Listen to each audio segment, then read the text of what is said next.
So over here, if I were to go around over here onto backup section, then you can see that I got some folders right here. And if I were to click on this icon right here, then I get redirected onto the folder where I have the file saved in Terabox. But let's say I want to go ahead and change the location of it. In that case, you can go around over here onto backup, and then you can go around and click on this button right here, which says change the storage location on Terabox.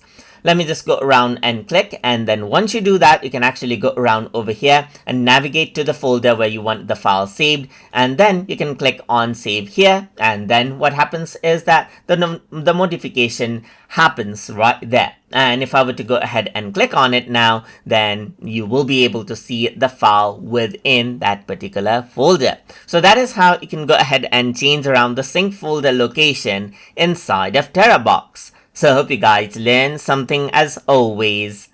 And as always, please like, comment, share, and subscribe.